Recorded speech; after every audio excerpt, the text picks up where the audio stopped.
El 5 de mayo del 2024, una publicación en la red social Twitter o X se volvió viral. En ella, una mujer llamada Agni de Trindade hizo pública la denuncia de los actos atroces perpetrados contra ella por su acosadora, Rebeca. Lamentablemente, cuando se trata de acoso, muchas personas no se lo toman en serio y hasta suelen bromear diciendo cosas como «Alégrate, ahora tienes un fan». Por fortuna, el caso de Agni no quedó olvidado, sino que fue escuchado y difundido ampliamente en todo el mundo. Quizás su impacto se debió a la similitud de su experiencia con la de la serie de Netflix, Bebé Reno, o a la tétrica fotografía de la acosadora que se comenzó a difundir en diferentes redes sociales. Sea cual sea el detonante, gracias a ello se supo que Agni no era la única afectada. Rebeca tenía a otras víctimas. Muchas mujeres comenzaron a relatar todo lo que habían sufrido durante años a manos de esta persona. Pero mientras ellas compartían sus experiencias en línea, su acosadora estaba libre, disfrutando de unas vacaciones en otro país, sin dejar de hostigarlas. Diariamente siguió enviando cientos de mensajes a sus víctimas, cuyo contenido perturbaría a cualquiera. ¿Quién era esta persona perversa? ¿Y por qué parecía que no había ninguna ley que pudiera detener los crímenes cometidos por la acosadora serial Rebeca García?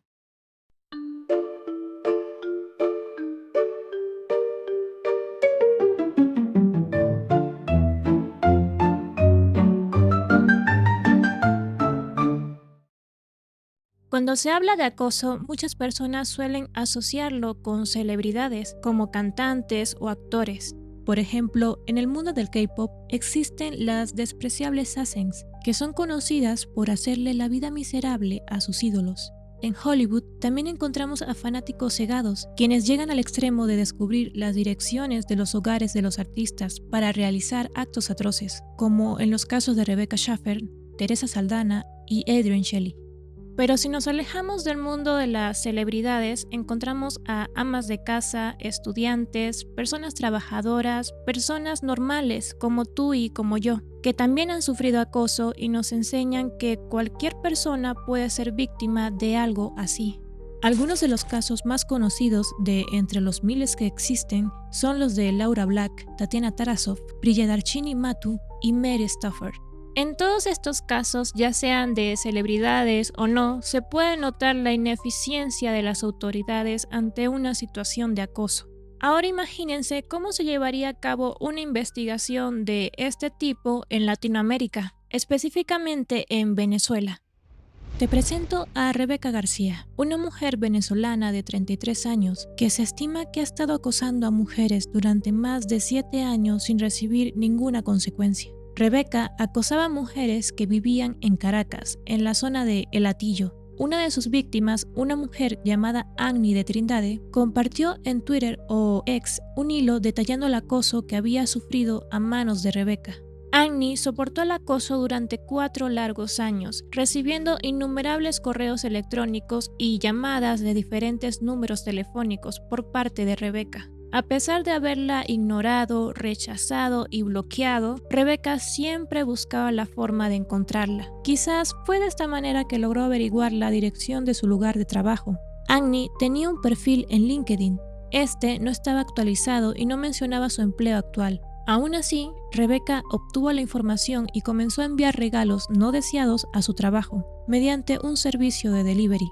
Rebeca también pintaba grafitis en la calle donde vivía Agni, y en un solo día podía enviarle más de 50 correos electrónicos, que variaban desde confesiones de amor hasta mensajes depravados, insultos por sus gustos e incluso deseos de muerte. Claramente, Agni fue hasta las autoridades para denunciar a Rebeca, pero ahí le informarían que no podían hacer nada para ayudarla, debido a la falta de una ley que abordara el acoso de mujer a mujer. Además, se mencionaba que Rebeca sufría de algunos problemas mentales, lo que complicaba aún más la situación y limitaba las acciones legales que podían tomarse. Rebeca no solo habría acosado a Agni, sino que se estima que más de 7 mujeres fueron víctimas de su mismo modus operandi. Llamadas, mensajes, correos electrónicos, regalos, grafitis, insultos y acoso constante. Pero vayamos por partes.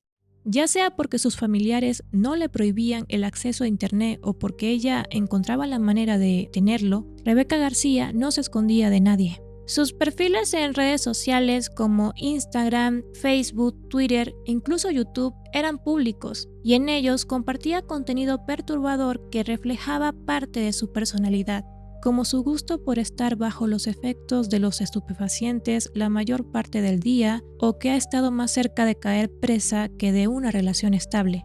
También compartía contenido, frases y memes con los que se identificaba.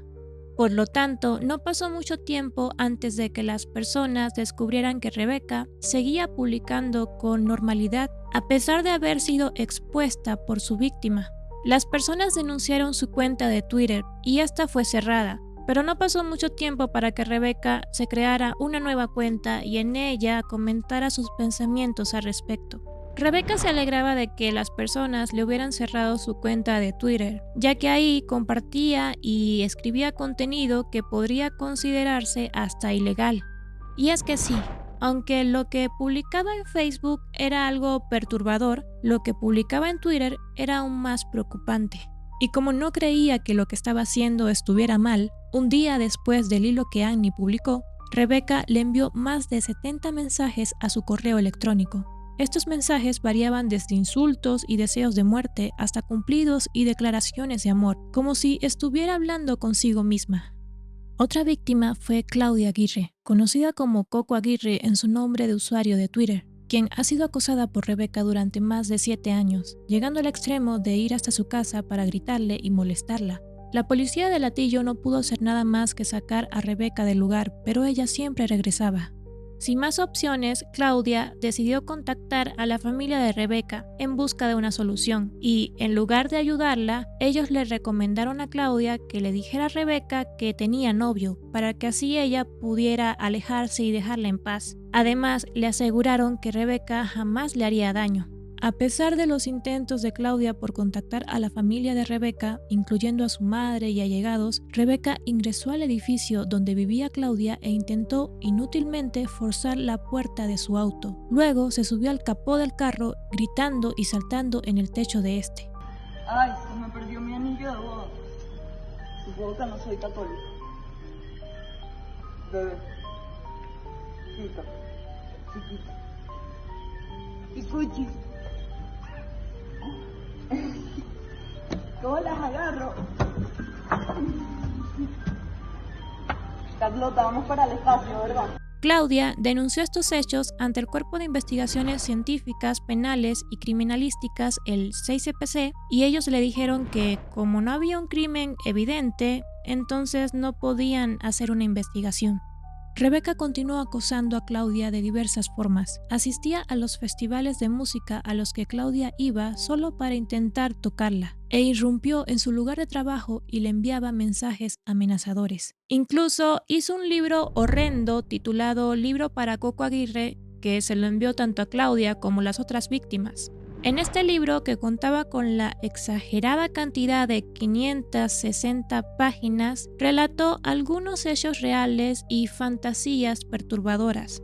Y sé que parece gracioso, de alguna forma, ver cómo Rebecca llegó al extremo de escribir un libro, ya que en él se refleja lo mal que estaba de su cabeza. Pero cuando llegas a la parte en donde ella relata lo que quería hacerle a sus víctimas, deja por completo de ser chistoso. Lo más preocupante es que Rebecca llegó a vender este libro por el cómodo precio de $22 en Amazon. Aunque el libro ya no se encuentra disponible, partes de él siguen circulando ya que varias personas lo compraron después de enterarse de la noticia. Daniela Belloso fue otra víctima tanto de Rebecca como de su hermano Francisco. Los hermanos García hicieron de su vida un infierno durante 7 años. Estaban obsesionados con mujeres que no conocían, nunca fueron cercanos a ellas ni a sus círculos sociales, lo que hace aún más incomprensible sus acciones. Daniela relataría las consecuencias que el acoso de Rebecca había traído a su vida, y lo más desalentador es que en lugar de recibir apoyo y protección por parte de las autoridades, recibió burlas y estos no se tomaron la situación con la seriedad que merecía.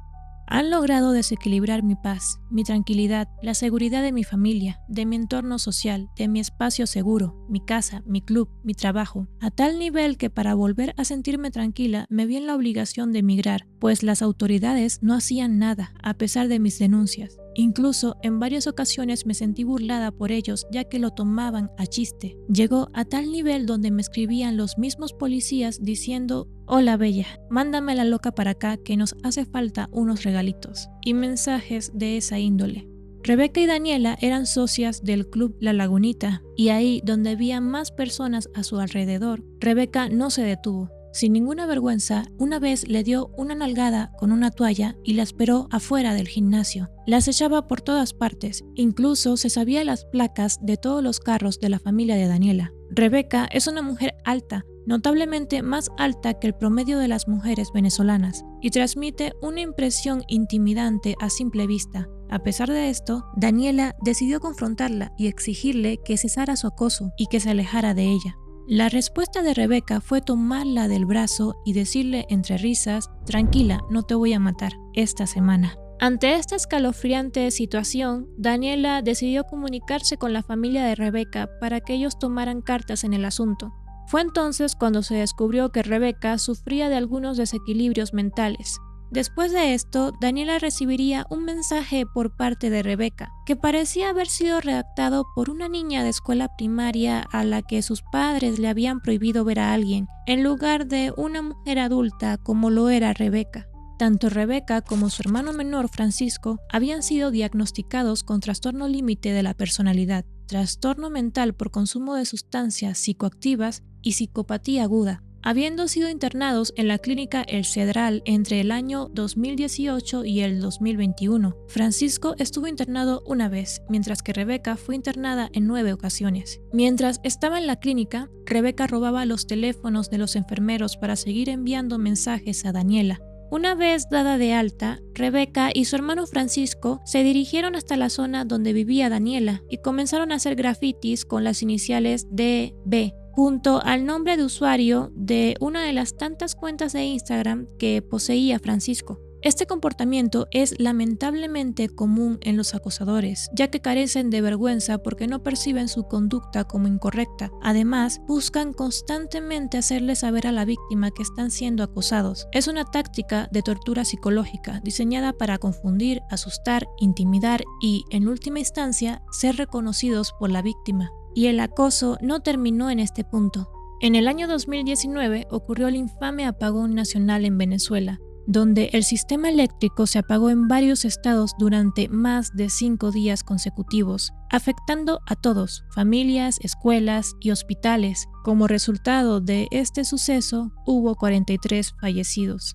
En medio del caos que había originado el apagón, Rebeca se le ocurrió ir hasta el edificio donde vivía Daniela, llegando hasta la puerta de su casa. La policía nunca llegó a intervenir y fueron los vecinos quienes sacaron a Rebeca del lugar. Abajo la esperaba su hermano, junto a otro hombre cuya identidad aún es desconocida. Las 3 personas se pasaron en su carro cerca del edificio e hicieron piruetas, hasta que los vecinos por fin pudieron echarlos del lugar. Y hablando del carro, muchas personas piensan que Rebeca y Francisco no deberían conducir, ya que representan un peligro para la sociedad. Pues hace aproximadamente 5 años, Rebeca y Francisco huyeron en su carro después de haber robado un Dr. Pepper en un supermercado ubicado en El Hatillo. Durante la huida se produjeron disparos, lo que llevó a las personas a creer que habían sido unos delincuentes, pero, oh sorpresa, eran ellos. Aunque la cuenta de YouTube de Rebeca sigue activa, ya no se puede encontrar la respuesta en la que ella misma afirma ser la autora del delito. Sin embargo, dicha declaración estaba disponible hace 3 o 4 semanas. Las acciones de Rebeca parecen ser propias de un acosador terco delirante. Un perfil caracterizado por un comportamiento persistente y surrealista. Este tipo de acosadores suelen manifestar un enamoramiento patológico, delirios erotomaníacos o síndrome de Clerenbaugh. Cualquier gesto insignificante por parte de la víctima puede interpretarse como un acto de amor verdadero. Su condición delirante hace que sea extremadamente difícil hacerles entender que están equivocados. Además, Rebeca parece encajar en los perfiles de acosadores conocidos como resentidos vengativos y asquerosos depravados.